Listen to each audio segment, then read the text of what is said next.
শ্রীয়দ্বৈত গদাধর শ্রীবাসাদি শ্রী গৌর ভক্ত বৃন্দ। হরে কৃষ্ণ কৃষ্ণ কৃষ্ণ হরে হরে, হরে রাম রাম রাম হরে হরে।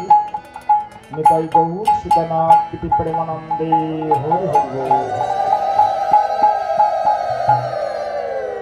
ভগবত রাজ্যে প্রবেশ করার প্রারম্ভেই আমি আমার অন্তরস্থল থেকে প্রণিপাত নিবেদন করছি যিনি আশ্রমের মুকুটমণি ছিলেন, শ্রদ্ধেয় বাবা নিত্যলীলায় প্রবিষ্ট 108 তপন কৃষ্ণ দাস গোস্বামীর শ্রীচরণে তৎপশ্চাতে প্রণতি নিবেদন করছি। মেঝ বাবা, ছোট বাবা, বড়দা, মেজদা, সর্দা সবার শ্রীচরণে ভুলণ্ঠিত দণ্ডবাদ প্রণতি নিবেদন করে ভগবত রাজ্যে প্রবেশ করার চেষ্টা করব। ওম নমো ভগবতে বাসুদেবায় নমঃ। ওম নমো শ্রী পরমাত্মনে নমঃ। নারায়ণং নমস্কৃত্যং নরস্যৈব নরোত্তমং দেবীং সরস্বতীং ব্যাসং ততো জয়মুদ্রীয়তে। মোকং করোতি বাচলং পঙ্গুং লঙ্ঘয়ৎ যৎকৃপাতমহং বন্দে পরমানন্দ মাধবম।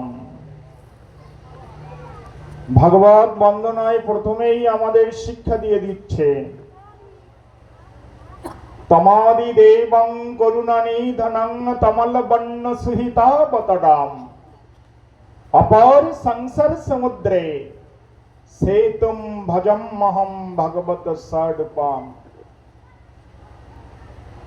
আমরা যারা সংসারের ভেতরে আছি, এখানে সংসারটাকে সমুদ্র বলে আখ্যায়িত করছে। অপর সংসার সমুদ্রে সেতুম ভজমহম ভগবত স্বরূপম। এই সংসার ডুব সমুদ্র থেকে যদি উত্তীর্ণ হতে চাও, একটাই মাত্র সেতু আছে, সেটা আর কিছু নয়, ভাগবতের শরণ নাও। তবেই তুমি এ ধাম থেকে সেই ধামে যাওয়ার সুযোগ পেয়ে যাবে। ভাগবত আমাদের এই শিক্ষা দিচ্ছে। দেখবেন মহামানবগণ, আমার শ্রদ্ধেয় দাদাভাই বলছিলেন, যে তিথিতে আবির্ভাব হন সেই তিথিতেই অন্তর্ধান হন। কিন্তু আমরা এই যে পাটবাড়ির আশ্রমে এসেছি গুরুপাটে, কিছু তো শিক্ষা নিয়ে যাওয়ার জন্যই। কি শিক্ষা? আমরা গৃহে জন্মতিথি বা নির্জন তিথি পালন করে থাকি।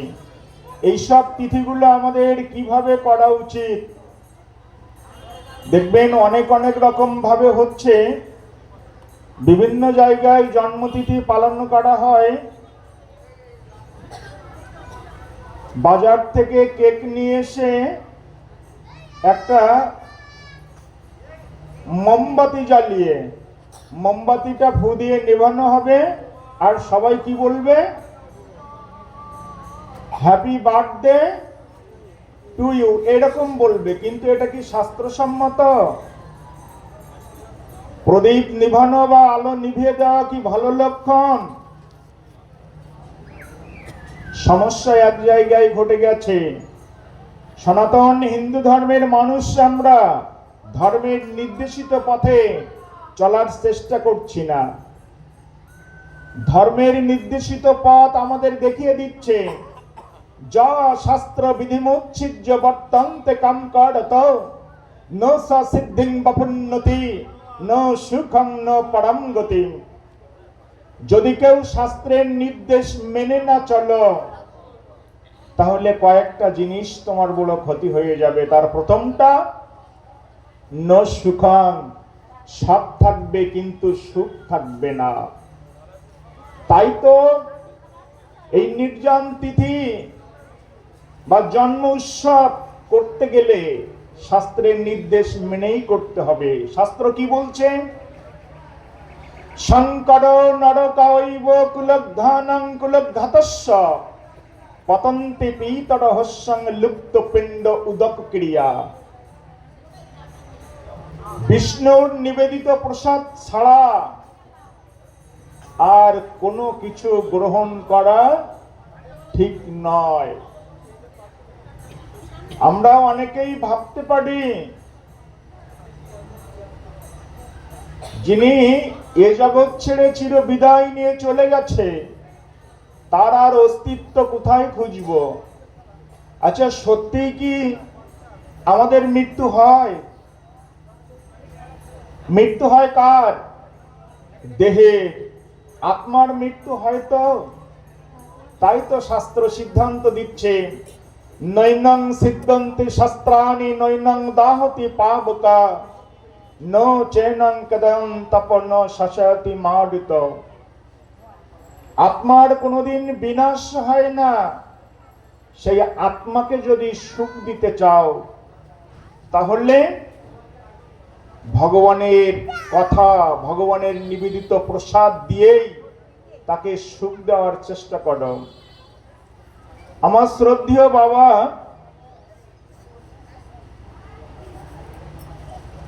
উনি আমাদের ছেড়ে স্বধামে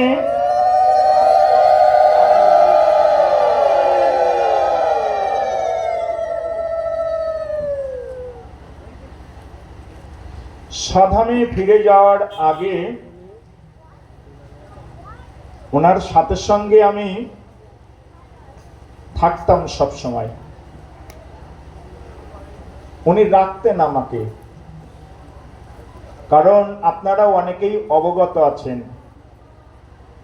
আমি মৃত্যু শয্যায় শয়িত ছিলাম।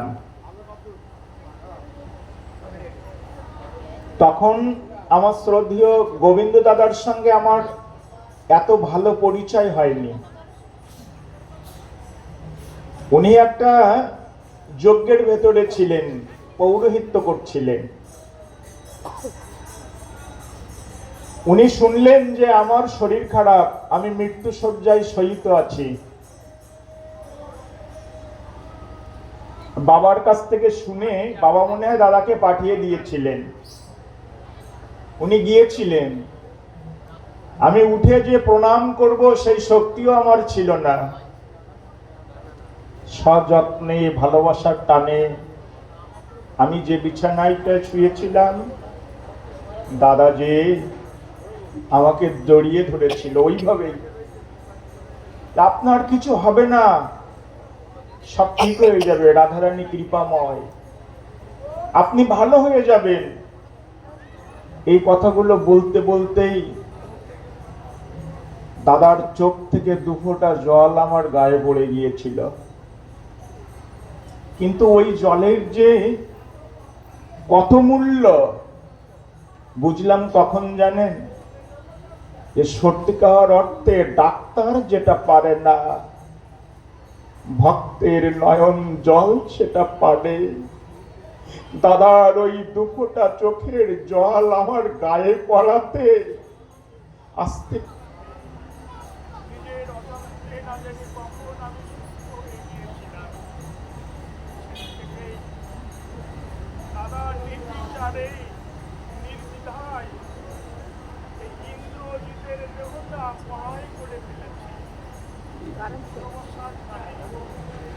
ভালোবাসার মিল বন্ধনে।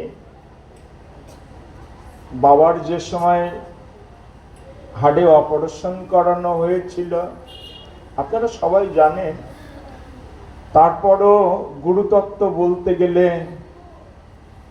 উনি আমাদের কি শিক্ষা দিচ্ছে সেইগুলো একটু বিশেষ করে আলোকপাত করা দরকার আছে। ওনার শরীর খুব খারাপ ছিল। গৃহ থেকে মা বলতেন, দাদা বলতেন, বৌদি বলতেন ইন্দ্র। বাবা যখন পাটে বসে বলতে বলতে বাবার কিন্তু যে নিজের শরীর খারাপ এই দিকে খেয়াল থাকে না। তুমি বাবাকে একটু বলো সেজন্য আস্তে কথা বলে, জোরে যেন না বলে। আমি বলতাম বিভিন্ন জায়গায়, বাবা আপনি এত জোরে পাঠ করবেন না, শরীর খারাপ আপনার। নিজের অশান্তে বাবা কি শিক্ষা দিয়েছিলেন জানেন? বাবা বলতেন, তোমরা যারা এখানে আছো সবাই চরণধুলি দিয়ে আমাকে এই আশীর্বাদ করো, তোমাদের সম্মুখে যেন আমি এই হরি কথা কৃষ্ণ কথা বলতে বলতে এই পৃথিবী থেকে চিরবিদায় নিয়ে যেতে পারি।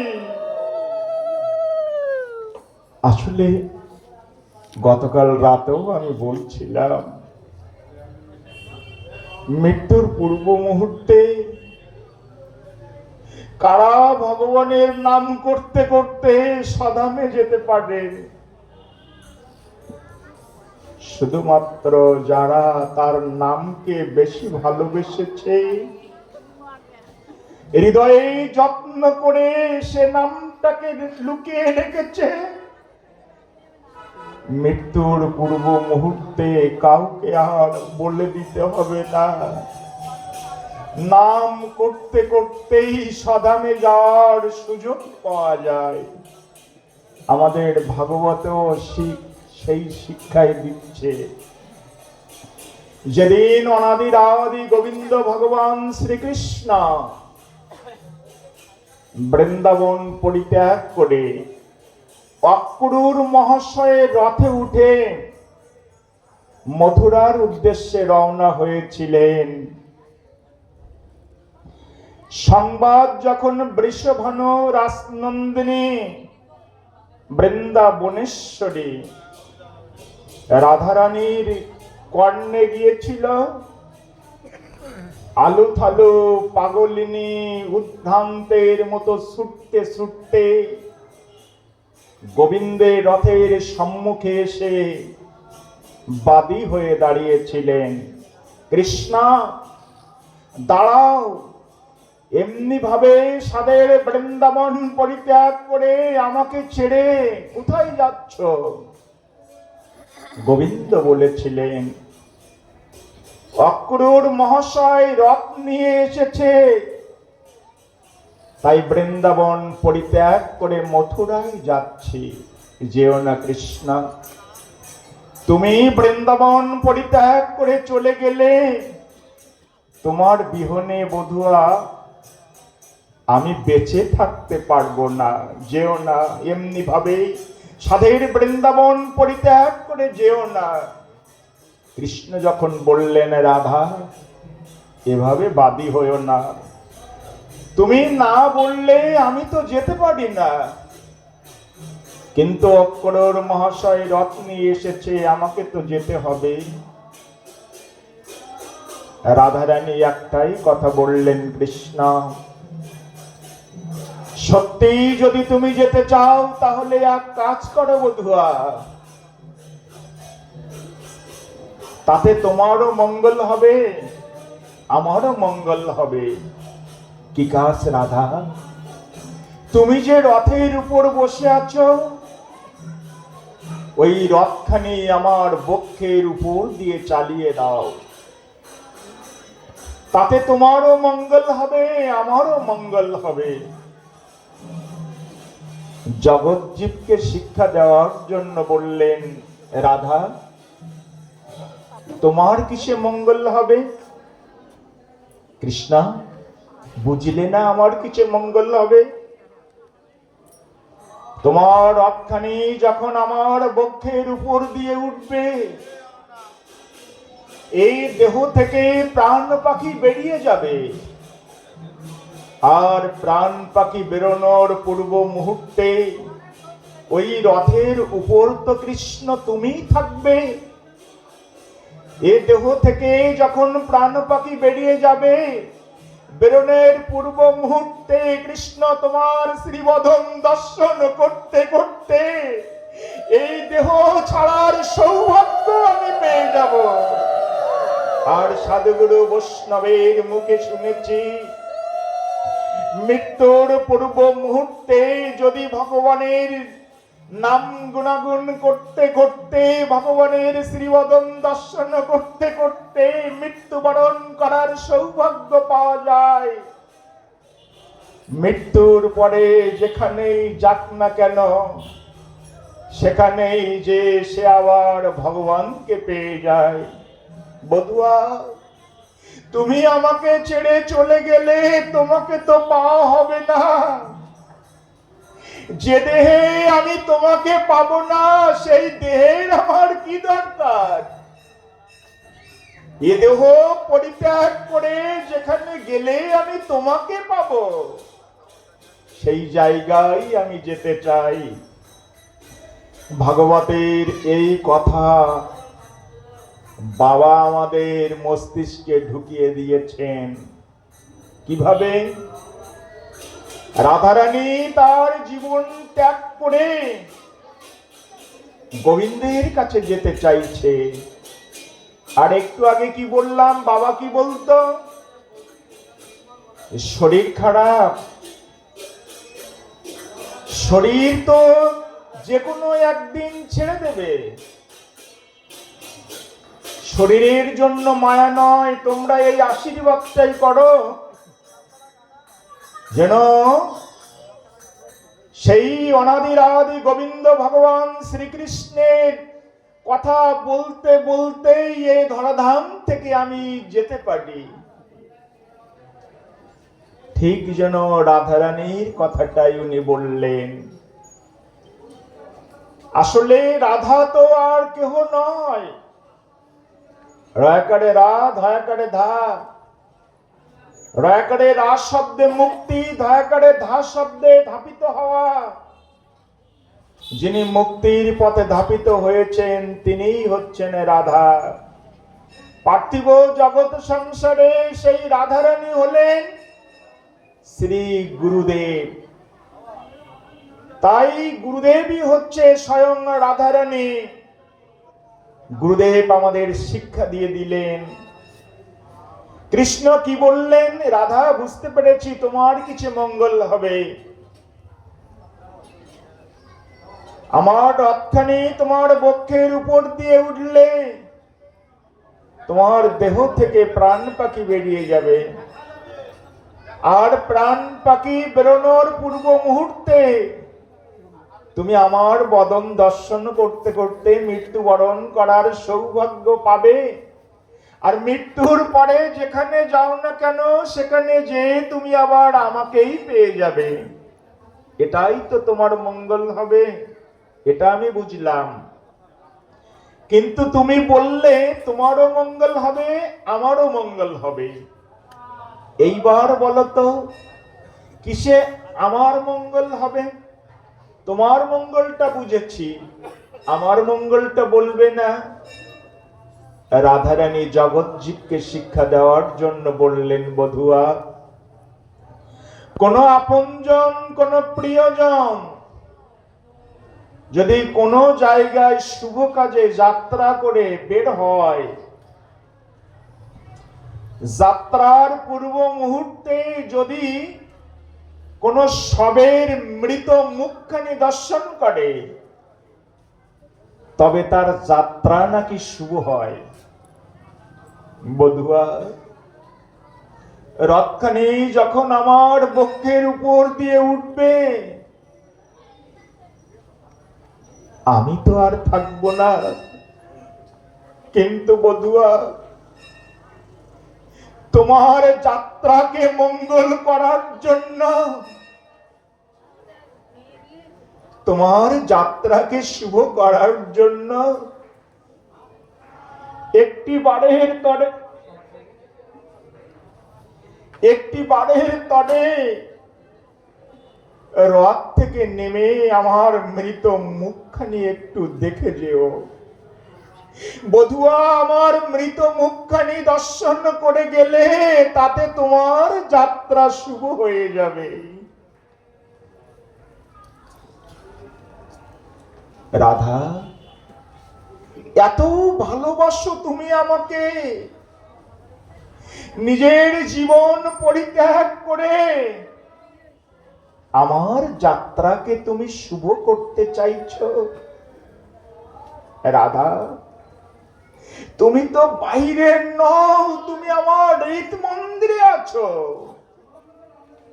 তাই তো তোমাকে আমি আমার প্রেমের গুরু বানিয়েছি। সবার সুস্বাস্থ্য দীর্ঘায়ু কামনা করে এখানেই পাঠ বিচ্ছেরাম। ভাগবত কথা বলার মতো কোনো জ্ঞান বিদ্যা বুদ্ধি আমার নাই। আপনাদের চরণ ধুলির কৃপা শিষে কৃপা করে আপনাদের কথা আপনাদের সম্মুখে বলার মতো আশীর্বাদ করেছিলেন, কিন্তু আমি এমন অধম, এমন নগণ্য, আপনাদের কথা আপনাদের সম্মুখে বলতে যে অনেক ছন্দপতন, অনেকে ভুল ত্রুটি হয়ে গেছে। আপনারা আপনাদের সন্তান সম মনে করে সকল অন্যায় অপরাধ ভুল ত্রুটি ক্ষমা করে দেবেন। অবশেষে আপনারা সাধুগুরু বৈষ্ণব আপনাদের চরণ ধুলি দিয়ে আশীর্বাদ করবেন, বাকি দিনগুলি যেন গোবিন্দ সেবায় নিজেকে নিয়োজিত করতে পারি। সবাই বলবো রাধে রাধে।